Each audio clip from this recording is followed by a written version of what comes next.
Pelo título do vídeo você já deve estar pensando, mas por que eu resolvi fazer uma resenha desse filme agora, depois de tanto tempo que ele já saiu do cinema?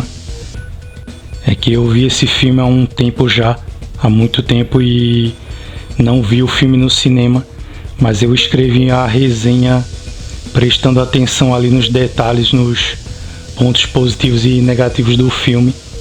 E eu queria trazer isso antes do final do ano passado, mas não deu. E também porque eu acho importante esclarecer o porquê eu acredito que esse filme Homem-Aranha Sem Volta Pra Casa é um filme ruim. E muita gente deve achar que esse filme foi maravilhoso, simplesmente porque foi um filme que fez sucesso e que entregou boa parte do que o público queria ver, já que as pessoas vinham de um início de quarta fase da Marvel bem ruim, somente com filmes fracos e aquela coisa de tentar complementar com aquelas séries de TV. Eu não cheguei a ver nenhuma delas, mas o que o pessoal fala no geral é que elas não são boas e elas erram também em vários pontos ali. Então eu vou entregar a minha resenha e provar para vocês que, apesar do sucesso que esse filme fez, o último filme do Homem-Aranha é ruim. E não só é ruim, mas ele é um filme que abre precedente para que uma confusão, uma baderna na cronologia da Marvel nos cinemas ela fique cada vez pior. E eu quero expor isso nessa resenha. Esse filme ele teve o lançamento em dezembro de 2021 e depois ele foi relançado em setembro de 2022. Quer dizer, a Marvel ficou tão animada com a arrecadação que esse filme teve, que ela resolveu trazer o filme de volta para lucrar mais ainda em cima dele. Logo no começo do filme a gente tem aquela cena que encerrou o filme anterior, que é aquela cena em que descobrem a identidade do Peter Parker e ele fica sabendo disso do pior jeito possível, ele fica totalmente exposto. Daí aparece um cara lá no meio da bagunça que ele sabe que a Mary Jane é a namorada do Peter Parker.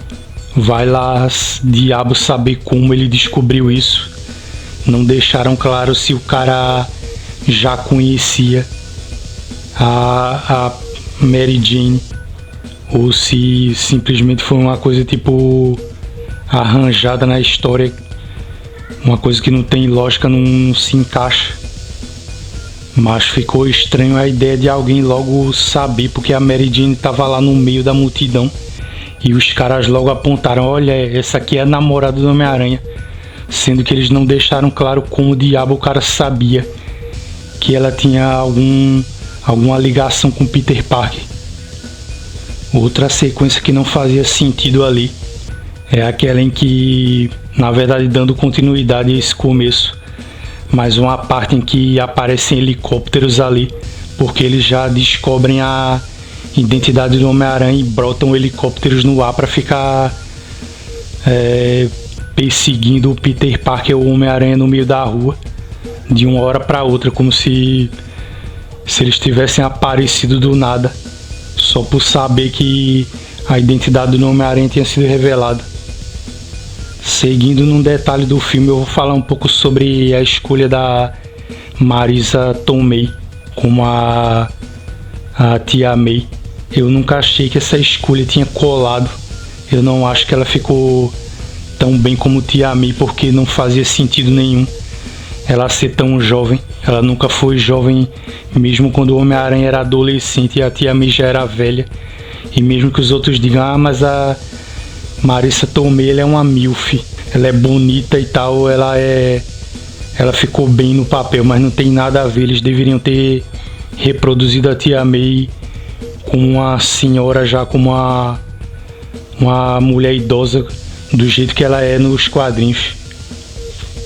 Outra coisa que eu achei bem sem noção no filme foi aquelas cenas em que tem um grupo de pessoas ali da população que trata o Mistério como se ele fosse um herói, só porque a mídia tá dizendo que ele é um herói, sendo que eles são facilmente convencidos disso. É um povo burro pra cacete, que só porque fazem meia dúzia de matérias. E eu acho até que no filme parece que o JJ Jameson ele também fica ao lado do Mistério, mas daí mostra como o povo é burro e é suscetível a ser enganado pela mídia.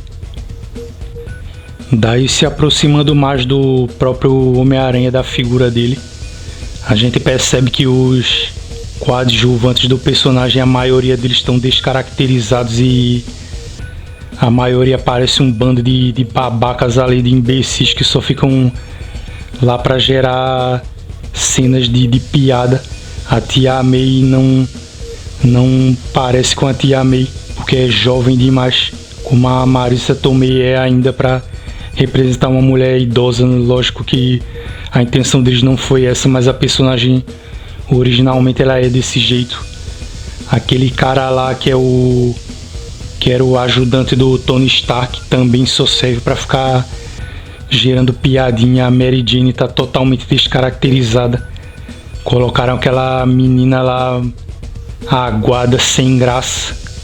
Quem lembra da Kirsten Dunst como a Mary Jane sabe que ela era bonita e era ruiva. E eles têm uma encrenca com esse negócio de ruivo agora, que não pode ter nenhum ruivo no cinema. Não pode ter personagens ruivos de jeito nenhum. Como vocês devem ter visto há pouco tempo, a Disney anunciou um live action da Pequena Sereia e a personagem não vai ser ruiva. O Ned Leeds ali é uma das piores figuras que tem, porque é totalmente patético. Um sujeitinho ridículo que pra variar só tá lá pra gerar cena cômica. O amigo do Homem-Aranha, aquele gordinho lá com cara de mexicano barra oriental, também é totalmente descaracterizado. Aliás, eu tô fazendo uma confusão aqui. O outro cara que até tava tentando promover o livro dele era o Flash Thompson. O Ned Leeds é o próprio gordinho lá. Mas todos eles estão descaracterizados e, de acordo com a política da Marvel, para os filmes atualmente, eles sempre fazem aquela coisa: se é para ter um grupo de personagens em volta do personagem principal, o núcleo de personagens ali próximos dele, eles têm que ser o mais variados e de etnias diferentes possível, o que é uma puta de uma babaquice que a gente já sabe que eles vão fazer. Quanto ao próprio protagonista, o que eu posso dizer para vocês é o seguinte: eu nunca gostei da figura do Tom Holland como o Homem-Aranha. Assim, falando pela parte da aparência dele, do rosto ou do biotipo dele, eu acho que ele nem é tão ruim assim, apesar de eu não achar ele um bom ator.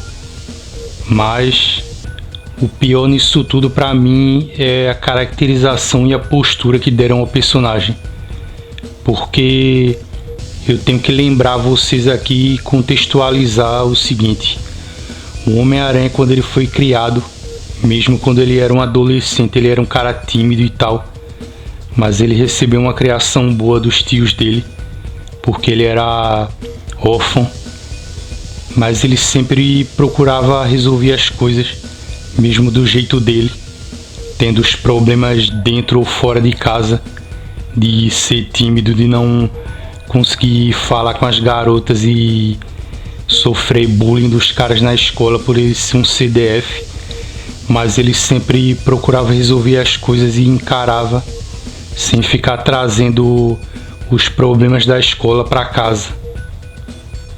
Isso mesmo antes de se tornar o Homem-Aranha.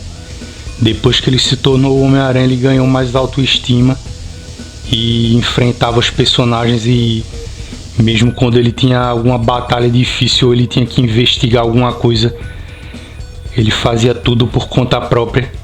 O Homem-Aranha é um personagem que ele tem muito valor e ele sempre procurou resolver tudo do jeito dele sem precisar de ajuda no geral de outros heróis, apesar de que isso acontece com qualquer personagem. E é o personagem solo mais importante da Marvel, não só o mais importante, mas o mais amado, personagem individual que tem mais atitude para lutar e resolver tudo que ele precisa resolver na vida dele pessoal e nas batalhas. E quando você vai para a caracterização que a Sony deu pro personagem interpretado pelo Tom Holland, você vê o Peter Parker como um completo banana. E ele não é um cara independente, ele é muito pelo contrário. Até a apresentação e o surgimento do personagem dependeu de uma ação do Tony Stark, como se ele estivesse sendo ali apadrinhado pelo Tony Stark. Isso foi uma decisão idiota que eles tomaram, porque isso foi totalmente contra o caráter individual do Homem-Aranha, que é o personagem solo mais importante da editora e o melhor, diga-se de passagem.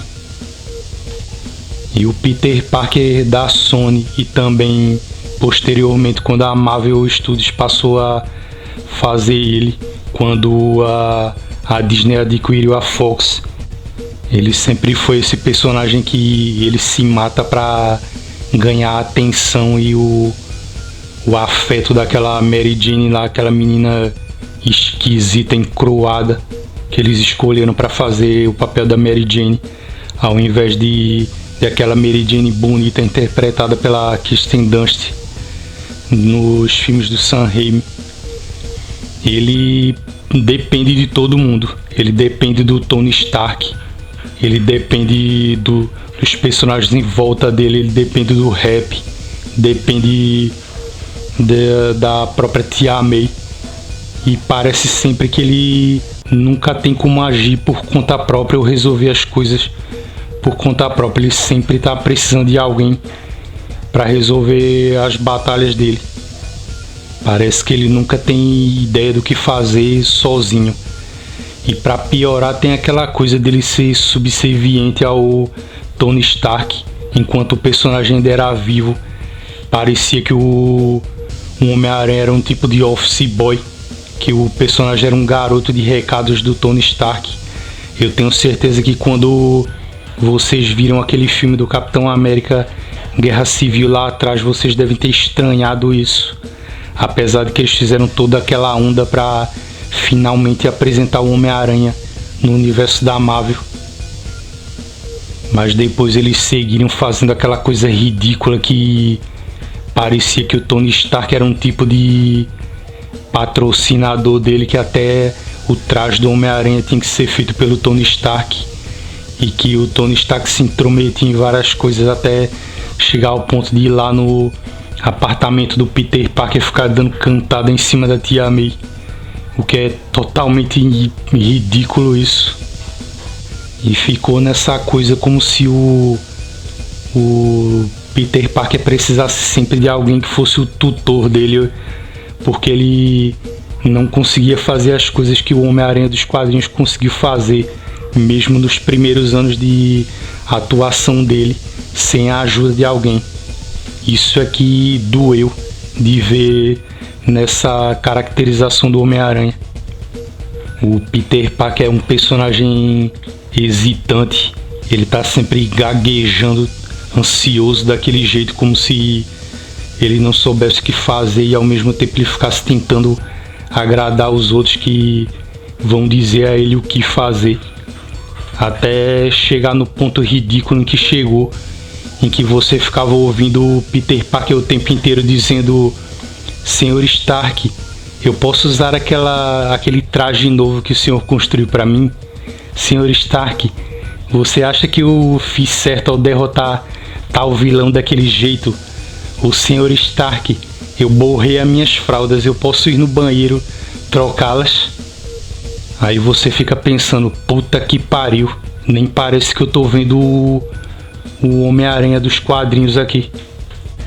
E realmente a gente não tá vendo, porque Pelo que a gente pode observar, o Homem-Aranha ele foi muito descaracterizado, ele foi muito tirado do padrão original dele para construir esse Homem-Aranha aí dos cinemas, que eu penso que nem de longe é a melhor versão desse personagem trazida para os filmes da Marvel.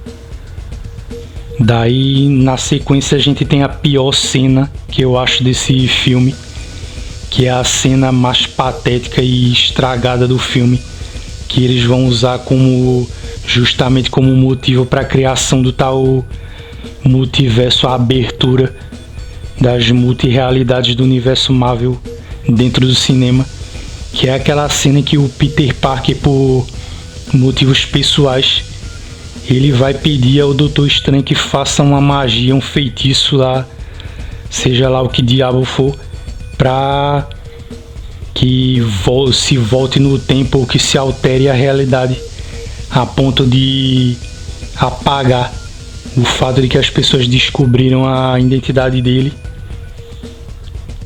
E o que acontece em primeira ocasião ali é que o Stephen Strange ele nega a fazer essa magia. Depois entra o ajudante dele ali e eles começam a ter um diálogo babaca fazendo piadinhas, e a piadinha serve como justificativa para o Doutor Estranho mudar de decisão, mudar de ideia e resolver fazer realmente a magia, sendo que é uma coisa completamente imbecil.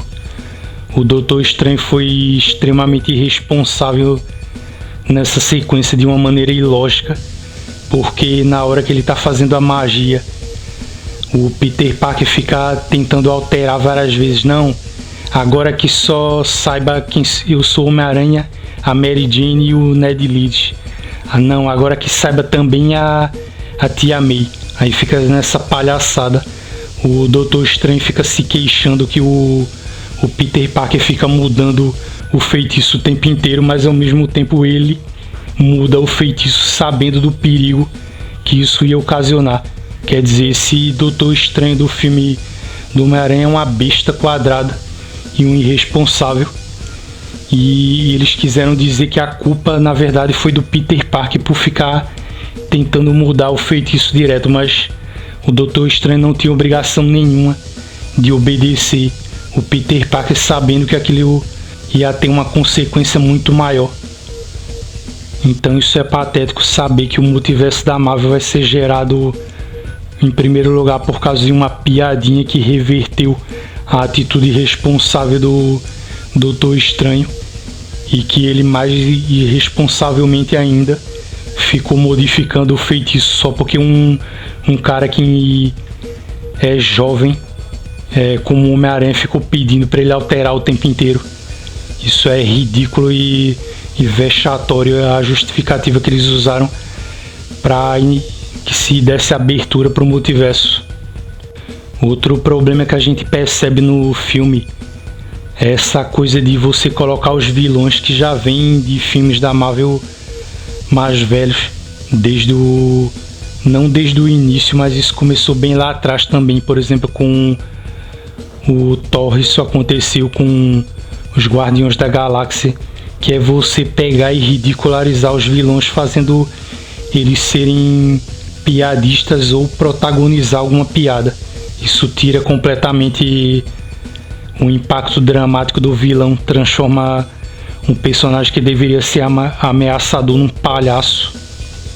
E esse é um dos motivos pelos quais a Marvel não consegue entregar vilões bons nos filmes, porque além de ela não conseguir dar o peso dramático, como aconteceu, por exemplo, no início desse projeto do universo compartilhado da Marvel no Homem de Ferro, que o personagem lá que tinha uma armadura também, que deveria ser o Monge de Ferro, se eu me lembro bem, ele não tinha o devido peso para ser um antagonista do Homem de Ferro no filme.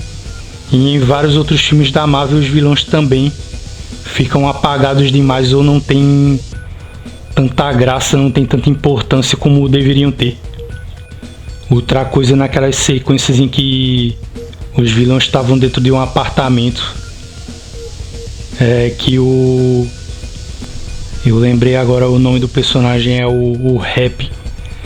Os vilões estão lá reunidos na casa dele, no apartamento dele, que é cheio daquela tecnologia que é derivado do trabalho do Homem de Ferro.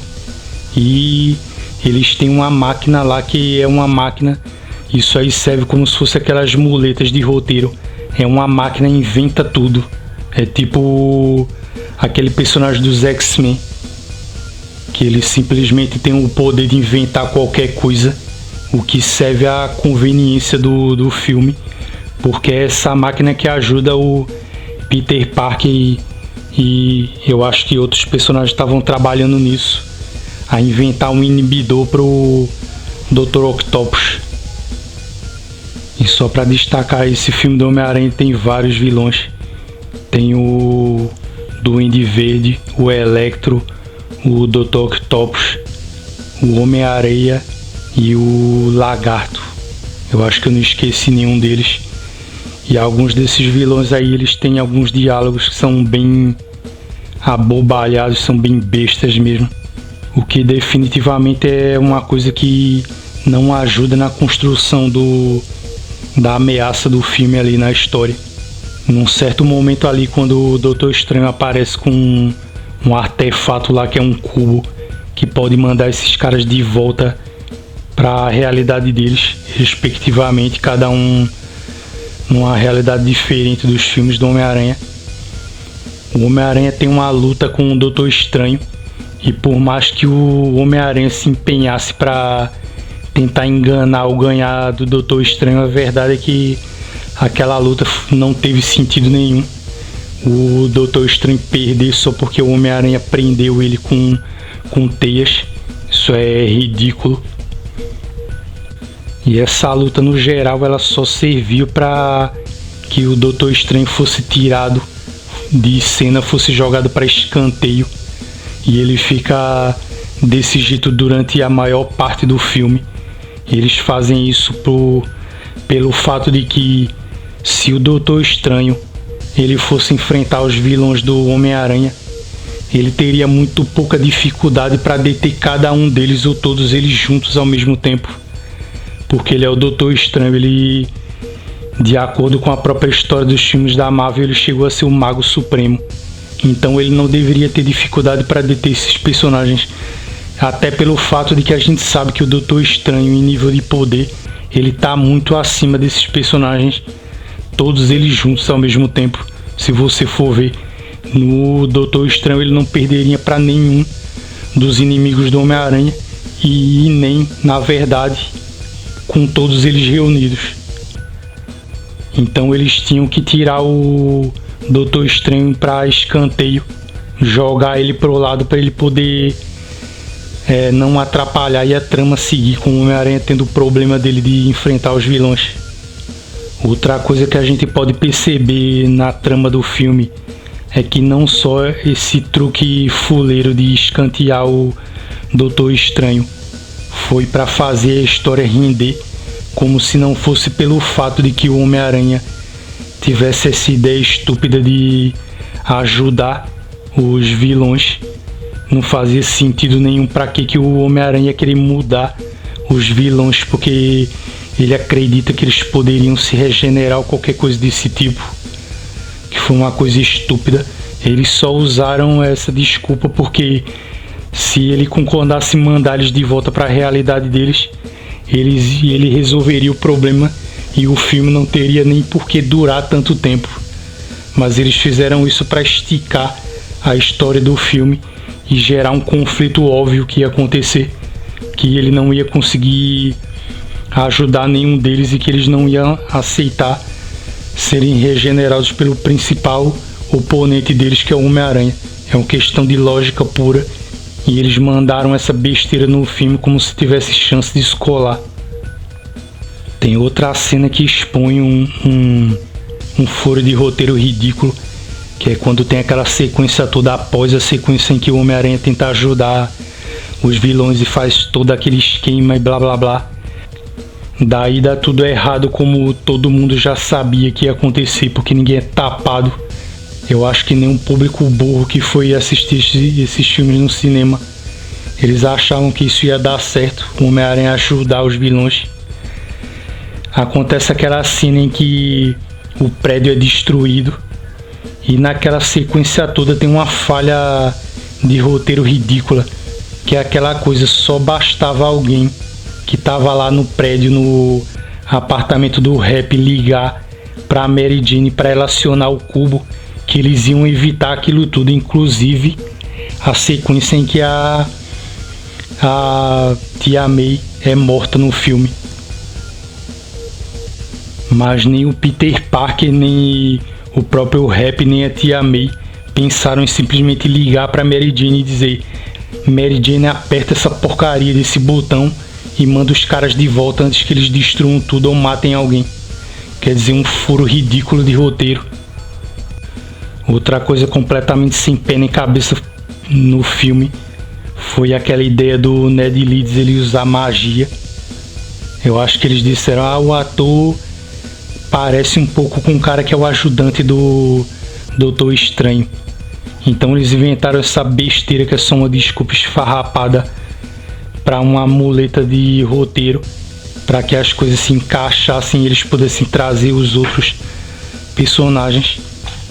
Que é você fazer o personagem ter um poder que não foi previamente anunciado nem insinuado nos filmes anteriores, só para que aquilo se encaixe no roteiro e possa resolver algum problema ali dentro. Que logicamente vai ter, né? Porque com um filme com um roteiro tão mal trabalhado e amarrado feito esses, tem que usar desse tipo de subterfúgio podre para poder resolver os próprios problemas de roteiro que ele tem. Então o Ned Leeds diz que a avó dele falou alguma coisa sobre ele ter algum dom para isso, e esse papo furado já foi a justificativa para ele desenvolver poderes, ou alguém acreditar que isso ia ser possível, porque sim, pronto. Tem aquela sequência também em que o Homem-Aranha do Andrew Garfield ele aparece e a primeira ação dele já é tirar a máscara na frente de gente estranha que ele nunca viu antes, sem que ele mesmo soubesse. Eu acho até aquele ponto que ele estava num universo alternativo, então não justificaria ele fazer aquilo. O cara aparece daquele jeito tirando a máscara só para todo mundo no cinema gritar e ficar empolgado e dizer: olha, esse aqui é o Homem-Aranha do Andrew Garfield, ele voltou. Essa cena foi ridícula e sem lógica. Outra cena que eu achei muito ruim e ainda por cima constrangedora foi aquela cena em que eles estão conversando lá com o Homem-Aranha do Tom Holland e eles começam todos a chorar. Ficou uma coisa meio piegas, meio forçadamente emocional. Foi tipo vergonha alheia aquilo ali. Por que o Homem-Aranha do Tobey Maguire necessariamente iria se identificar ou se sensibilizar com um cara que ele nem conhece, ao ponto de chorar na frente de gente estranha, e o próprio Andrew Garfield também, personagem dele. Então isso ficou um tanto forçado e pra mim não pegou bem aquela cena, mesmo as pessoas achando que aquilo ali tinha uma carga dramática justificada pelo fato de cada Homem-Aranha ter a sua tragédia, o seu ente querido que acabou sendo morto, ou pessoa próxima no caso. Daí, próximo ao final do filme, quando tem aquela sequência da luta dos 3 Homens-Aranha na Estátua da Liberdade, o Doutor Estranho brota do nada. Não explicaram o porquê dele demorar tanto para voltar, o que deixou bem claro que ele foi jogado de lado no roteiro para não atrapalhar na trama. Ficou uma coisa medíocre você trazer a participação do Benedict Cumberbatch só para ele fazer praticamente uma ponta no filme, e no final ter aquela sequência em que ele faz o trabalho todo de de tentar reajustar o tecido, entre aspas, da realidade. Que eu não sei quem foi que cunhou essa expressão ridícula de tecido da realidade. Só faltava ter a agulha e linha da realidade. Aí depois vinha uma traça e comia o tecido da realidade e abria tudo de novo. É uma expressão meio besta essa. Então, no geral, esse filme ele se faz em cima de vários eventismos, principalmente na reunião dos 3 Homens-Aranha. Esse filme ele fez muito sucesso porque ele não tem várias coisas daquele peso, aquele proselitismo burro, político e ideológico que a Marvel vinha colocando em vários filmes dela desde o início dessa fase 4, que já havia antes até, mas na fase 4 piorou. E os próprios filmes anteriores ao filme do Homem-Aranha, a esse filme, o último filme dele, estavam vindo muito ruins. O filme da Viúva Negra, o Shang-Chi, os outros filmes da Sony também não estavam contribuindo em porcaria nenhuma. Aqueles filmes péssimos do Venom, porque os filmes são todos ruins. E essa fase 4 estava desagradando muito os fãs. Junte isso o fato de que a pandemia estava chegando ao fim, mas tinha impedido muita gente de ir para os cinemas. Então, na realidade, o que aconteceu com esse filme de Homem-Aranha para ele dar tão certo é que a fase 4 até aquele momento ela estava vindo com filmes muito fracos.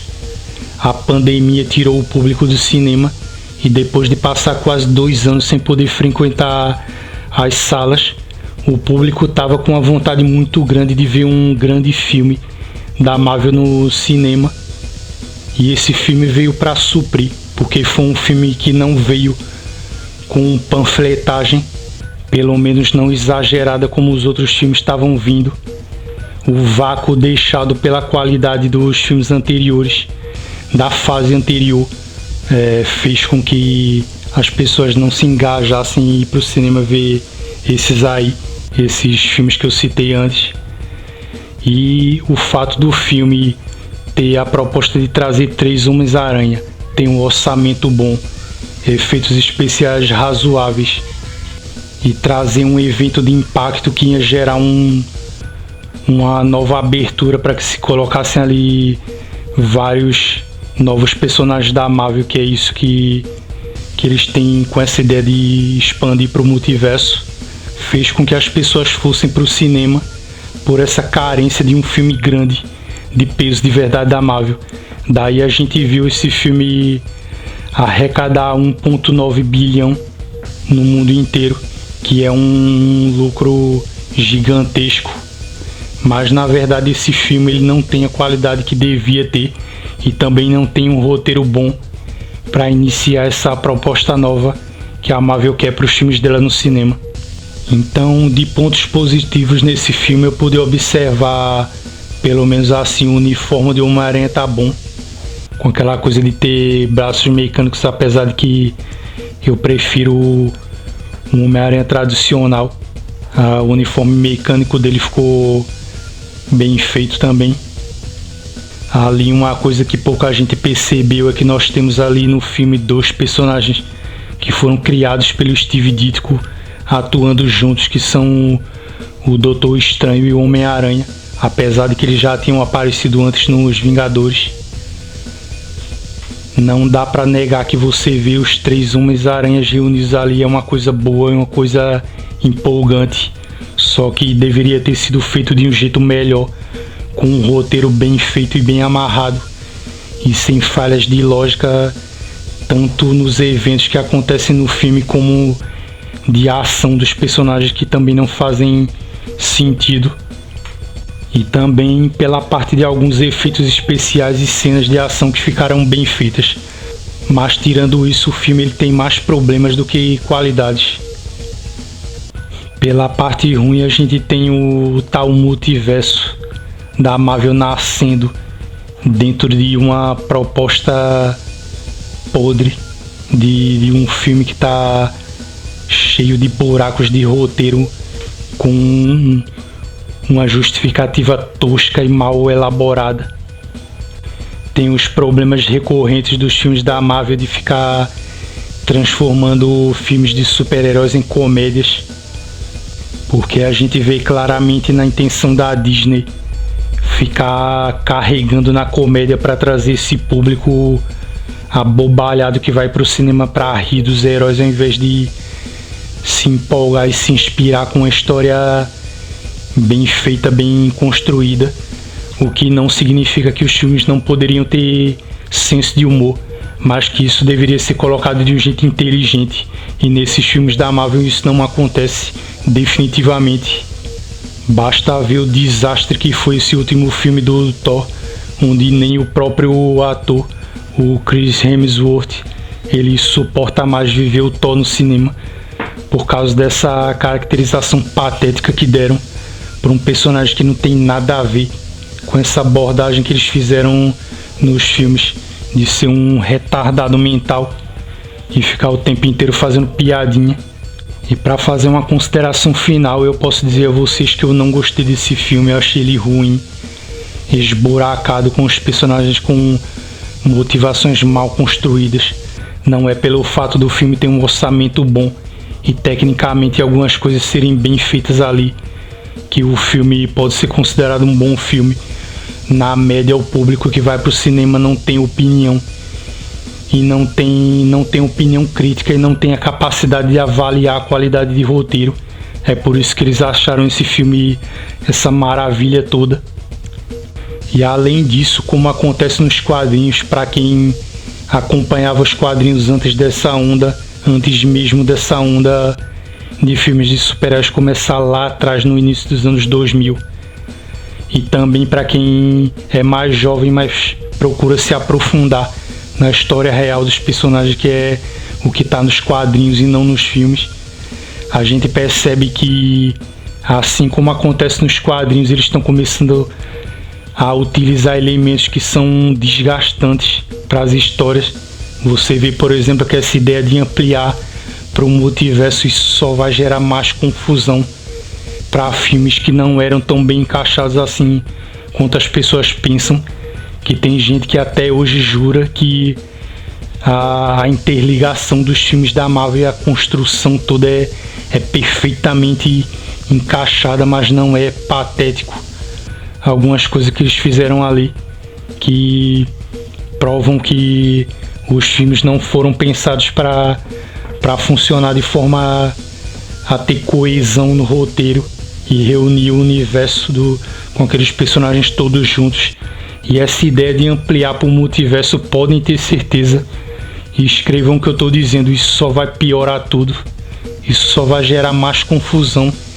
E como no geral o público que vai para o cinema ver filmes é mais burro do que o público que lê quadrinhos, isso vai causar uma confusão que vai começar a irritar os fãs desses filmes, e eles vão começar a parar de ir para o cinema, porque a própria cronologia dos filmes, assim como aconteceu durante décadas com os quadrinhos, ela vai começar a ficar tão confusa, tão embaralhada e mal explicada, mal amarrada, que as pessoas vão começar a se irritar e parar de ver esses filmes. Isso pode ser o princípio do fim para essa era, esse modismo de super-heróis no cinema. Embora que eu digo sempre, eu não quero bancar o Nostradamus aqui, mas eu acho que esse tipo de coisa sim vai ocasionar um desgaste, o público vai começar a se irritar com isso, e com razão. Vocês querem apostar, por exemplo, que eles vão trazer se ele aceitar o ator, o Robert Downey Jr. de volta, ou outros atores até, sendo que na prática eles vão vir de uma realidade alternativa ou coisa do tipo, onde o Tony Stark ainda está vivo e coisas assim. Ou seja, eles vão ter a justificativa perfeita, principalmente quando eles lançarem esse filme, o próximo filme dos Vingadores, que vão lançar com um elenco fraco, cheios de subvariações de personagens clássicos da Marvel, como o caso do Falcão assumir o escudo do Capitão América e por aí vai. Isso não vai dar certo. O público vai sentir como se estivesse indo pro cinema para ver uma equipe de jogadores de várzea ao invés de ver uma seleção de peso. E o que vai acontecer é que as pessoas vão começar a perceber esse problema. Mesmo os espectadores imbecis que vão para o cinema vão começar a se cansar. E isso vai se desgastar até o ponto em que as pessoas vão começar a perder o interesse de ir para o cinema. Então foi isso. Eu espero que vocês tenham gostado desse vídeo e mesmo essa resenha sendo atrasada, eu acho importante trazer esse tipo de opinião em relação a esses filmes, porque a gente tem que separar o que um leitor de quadrinhos vê nesses filmes e o que o público no geral vê, que não tem a capacidade de compreender os quadrinhos como nós que lemos e que temos experiência em leitura de quadrinho há muito tempo sabemos sobre esses personagens. Eu tenho uma opinião bem mais severa sobre isso, porque eu acho que esses filmes não são nem um terço do que as pessoas fazem de festa, de ficar babando em cima deles. Eu acho que esses filmes já estão excessivamente tomando espaço demais na indústria de cinema, e não é à toa que tem até diretores aí como Quentin Tarantino, por exemplo, se pronunciando pelo lado negativo do que isso representa. Então é sempre importante a gente colocar os dois pezinhos no chão e procurar ter uma opinião mais realista, mais séria em relação a essas produções da Marvel no cinema. Eu agradeço a quem viu o vídeo até agora, se inscreva no canal. Muito obrigado a quem viu o vídeo até agora, porque deve ter ficado um vídeo grande. E até o próximo vídeo.